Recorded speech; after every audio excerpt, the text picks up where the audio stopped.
Today we're talking about a rather unconventional pick in solo, and that is Athena. I do think that Athena actually has a lot more potential in solo than people give her credit for one particular reason. Another few reasons that add to that, but one main reason that I discovered recently, kinda more by accident when I was trying to play her in the jungle. As you may or may not know, Vamshroud until recently had certain different interactions for specific characters, especially Xingtian, where they would be able to proc the item twice in one ability. That was changed, that was fixed, because it was too potent on those characters, where you could just heal up and sustain too much in solo lane. One character this didn't get changed for, and that's because it works a little differently, is Athena.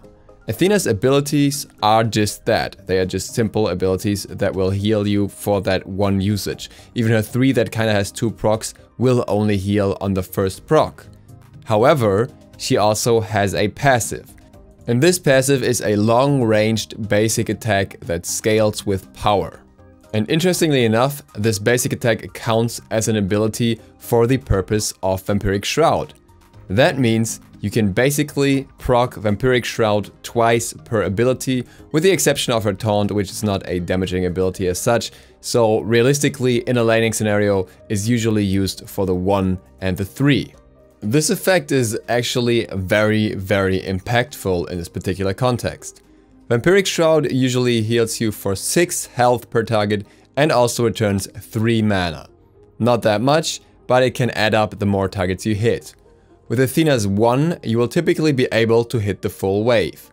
As such, with the dash alone, you will be able to return 36 health and 18 mana. But on top of that, you get the free spear for every single ability you use.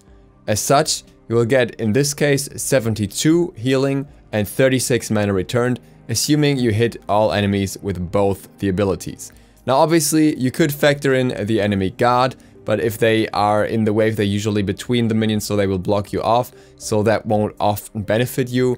And likewise, you can factor in the enemy guard for the spear, so you hit one target more. But then again, it's really hard to actually hit the full wave and not lose out on a single minion when throwing the spear, so it kinda ends up not being exactly that number all the time, but we can roughly speak around 60 healing and 30 mana here, if we want to give it more of a rough outline of how much you get. That is approximately the same as what Hel would heal with her 1 or her 3 on rank 1. So with every 1 that you use, you basically get the same healing back as a Hel heal. For free, just through Vamshroud. Now, as I said, the 3 in itself only works as a single proc, and you're most likely not always gonna get it on the full wave. So if you don't hit on the full wave, you'll just hit 3 minions. In that case, between your 1 and your 3, you would have 126 healing and 61 mana return per wave. If you're able to go in more aggressively and dash the enemy wave before the minion waves clash, or for example proxy farm, then you can even group the minions up, and then you get a total healing of 144 as well as 72 mana returned. This is not what always happens, but it's theoretically possible and can be applied. That is a whole lot of mana you get back and a whole lot of healing especially, which really benefits Athena, who doesn't otherwise have the greatest sustain in lane, and will use these abilities quite frequently to clear wave and, well, basically utilize them that way in pretty much any situation. She will not be able to save up her dash if you want to get any clearing pressure at all. But that ties in very well with Vamshroud, an item that allows you to go more aggressive because you get that health return, and you also have some more protection, some health to play with and go for those risky strats. Now, I will say that in the background footage, the solo laner was definitely the weak link of the team, so it's kind of hard to showcase the full potential of this based on this game, but I think you will get enough of an idea how this will work in, well, more equal games as well. But aside of Athena being able to survive in solo, what would you want out of that god? What would be the benefits of having Athena Solo on your team?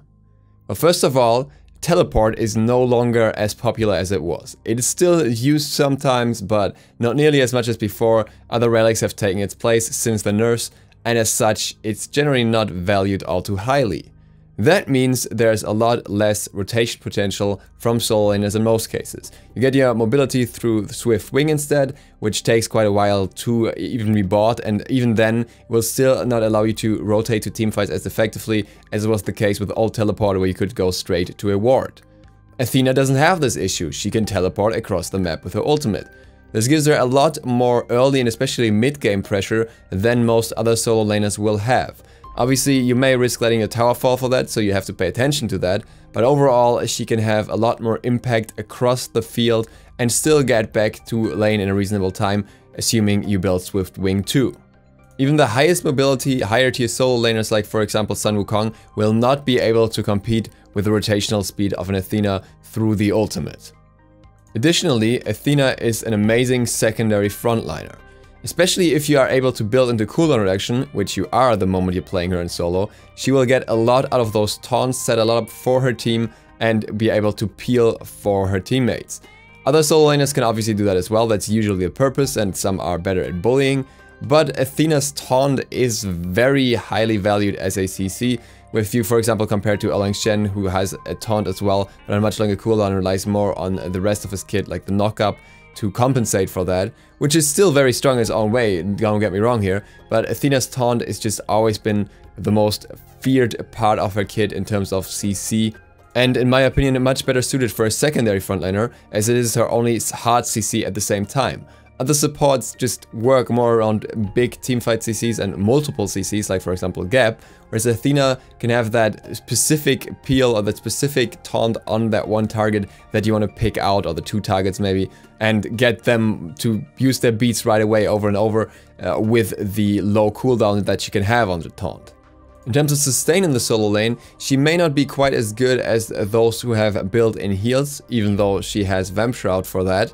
But she is still decent, and not only because of that, but also because she has a bit of an edge against any basic attack solo laner. And that's due to the fact that she can build block stacks, and block stacks are highly effective in not getting bullied out. With the AA solo laners mostly being highly valued at the moment, especially Osiris and Erlang Shen, and to some degree even still Bellona, that is very beneficial. Athena can effectively negate huge amounts of damage from the enemy during the bullying laning phase by just having that passive, or that one passive, going. Last but not least, Athena also has very high base damage values for a Guardian.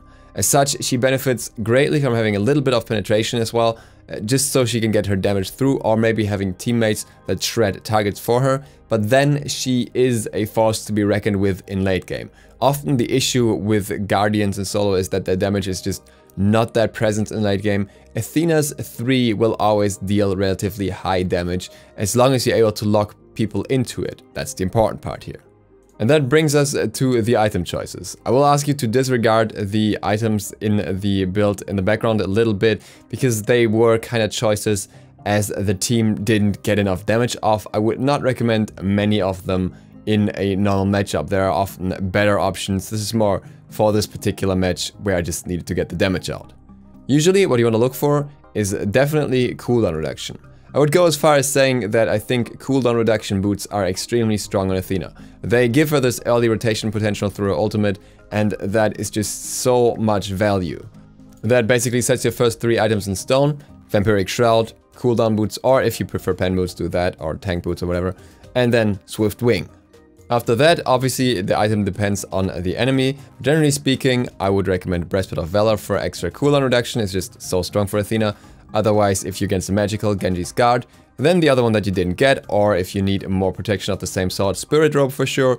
Mantle of Discord could also be considered here later, but I think it's usually a bit too expensive. Void Stone, if you want to get some more penetration or protection reduction rather for yourself or your team, can also be very, very strong, especially if your support does not want to build it. And assuming you have reached full cooldown reduction at this point, your choices become very flexible. You could, for example, go for Ethereal Staff, you could go for another tanky item. Depending on the situation, you may want a counter item to something, like for example, Midgardian Mail, Head of the Enemy and Lion, or even Spectral Armor. You might need a Bulwark of Hope, you might go for Stone of Gaia. Really, any defensive choice is fine.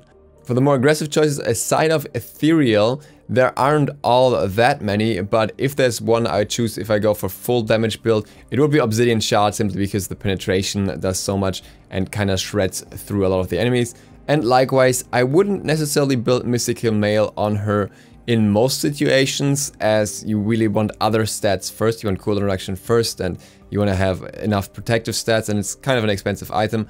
But I still think it is a valid option as well, just because of the damage that you can generally output with Mystical Mail, no matter who you are and where you're playing. It takes away a little bit from the downtime that Athena otherwise has in team fights, where she will just end up not being able to actually do much, simply due to the fact that her kit is used up. Basically, you used your combo relatively quickly, and then you kind of just a sitting duck. With Mystical Mail, that somewhat changes. As for the leveling order, that is actually very much up to you. Between the 1 and the 3, there are perks in leveling both. There's a surprising fact here. The damage of the 1 at rank 5 is actually the same if you hit 6 targets as the damage of the 3 is when you hit 3 targets. So both have their perks. Leveling the 1 gives you the added benefit of a lower cooldown on that, which is very nice. It also adds some extra mana cost, and obviously you're gonna have to sacrifice your escape every time that way if you want to clear, which can be risky. With the 3 you're a bit more on the safer side, but you only hit your damage on half the wave unless you're able to effectively pull them together. It's also a little less reliable damage on an enemy. It really depends on how the enemy plays. If the enemy effectively blocks your 1 off, blocks you from dashing through the whole wave, then obviously you want to level the 3 instead. So a bit of a, well, decision that depends on the game here. The taunt can be left out for a while until you feel like it's necessary. I would not necessarily max it in solo all too early, even though it's a lot more beneficial, and if you go into those team fights it can help. I would say that generally you just want to have enough damage to at least clear the wave and bully the enemy a little bit effectively. The ultimate should be leveled whenever possible, simply due to the fact that the cooldown is going down, and a lowered cooldown on this is very, very strong. And that concludes my explanation and guide on Athena in solo. Thank you very much for watching. A casual reminder that if you enjoyed this video and you're not subscribed yet, you can click the sub button down below and the bell next to it to get notified of new videos. Other than that, see you for the next one tomorrow. DukeSloth, out.